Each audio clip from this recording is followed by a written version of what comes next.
Alright, so really interesting proof in calculus is to prove the power rule, right? Which is the rule that the derivative of x to the nth power, the derivative of this, is nx to the n minus 1. That's the power rule. But to prove this, we have to really understand a theorem called the binomial theorem. And unfortunately, the binomial theorem only allows us to prove the power rule for all positive integer values, not even negative integer values. And if you want to prove the power rule for radicals or for fractional and even for even non-rational exponents, right? Like proving the power rule for like x to the 2/3 power, this will require implicit differentiation, and we are not going to touch on that right now. So in this video, we'll be giving a very detailed explanation on what the binomial theorem is and the interesting things that the binomial theorem contains, right? How can we use it both in combinatorics as well as in algebra. Alright, so in short, the binomial theorem is just a quick way for us to find the terms of a binomial, where a binomial is something like x plus y when it is raised to the n power. So for example, we already know that x plus y squared is equal to x squared plus 2xy plus y squared, right? And we can find that really easily. We don't even need the binomial theorem. But when we get to a really large number like x plus y to the 10th power, right, writing the terms out requires using the binomial theorem in order for us to expand. And to summarize the whole theorem in one sentence,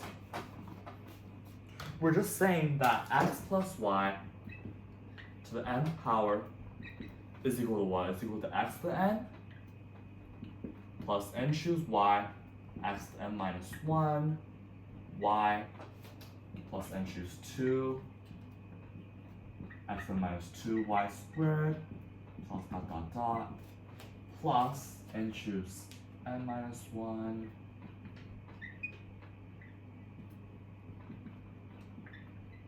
right, and I know this is really long, right, and this is one.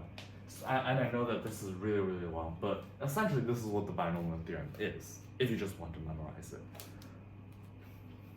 Or if you want to write it in sigma notation, right, k from 0 to n, we have the sum of xk, yn minus k times n choose k. And this probably doesn't, but the problem with this is that you can't really understand what the binomial theorem is just by looking at this. So I'll be giving a detailed breakdown on what this actually means. So first of all, what is this thing? This n bracket 1, what is that?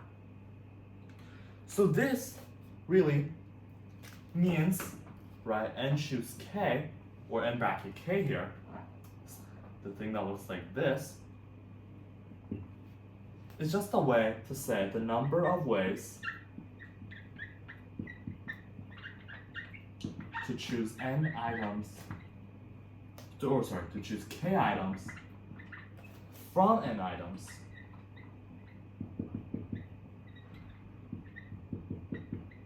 without order. What does this mean? Well, let me give you a really quick example. Let's say I have 10 members in a leadership team. I have 10 members of my math club. And I need to choose 3 people to form a leadership team. Well, in here, there would be 10 choose 3 ways for me to choose a leadership team made of 3 people. Because 10 choose 3 is the number of ways to choose 3 people from the 10 people here. Okay, and this is why and that's why it's 10 choose 3. And this can be computed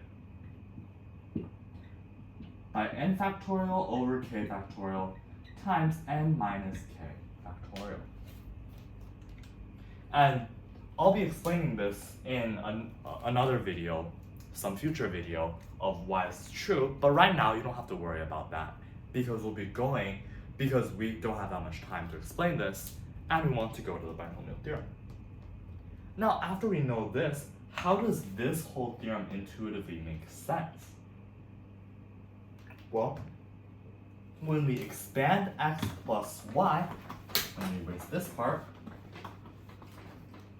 When we expand x plus y to the nth power, that's the same as writing x plus y times x plus y times x plus y.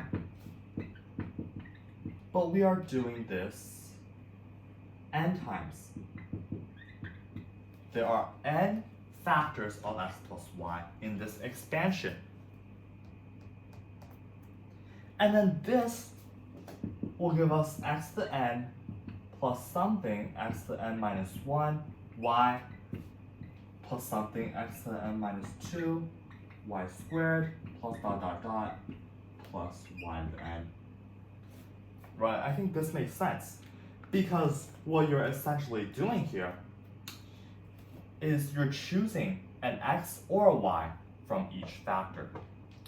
So if you choose all of them to be x's, you will get x to the n. If instead you choose two y's and everything else to be x's, right? Like if you choose x, x, x, everything x, and then y, and then a y here, right?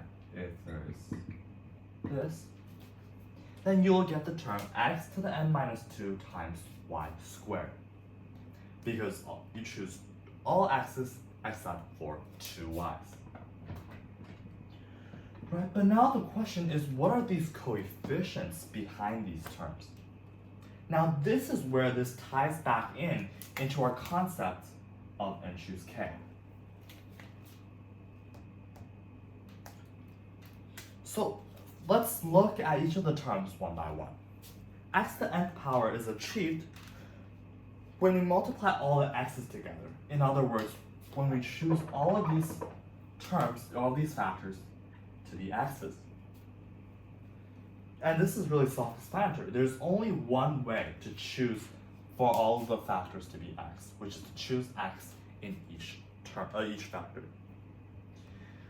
But x to n minus 1 times y is achieved when we multiply n minus 1 x's together and 1 y.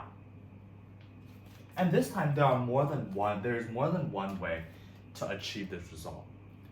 We can choose for the last one to be y, or we can choose for the last one to actually be x, and the second to last one to be y. Or we can choose for the third last one actually to be y. But how many total ways are there? Well, there are n factors. We want to choose one of them to be y. So this is just n choose 1. With a similar logic, when we have x to the n minus 2 times y squared, we want to choose two of them to be y. Right? Like, I could choose these two. I could instead choose this and that. I could even instead choose the last one and the first one. But in the end, as I have n factors and I want to choose two of those factors to be y, then choose 2. And then in the end, the next term would be n choose 3, n choose 4, n choose 5, and in the end, we will get n choose n, which is the same as 1. And guess what this is? Oh, yay! This is just the binomial theorem. We just wrote the exact same thing here and here. So this is why the binomial theorem holds true. QED.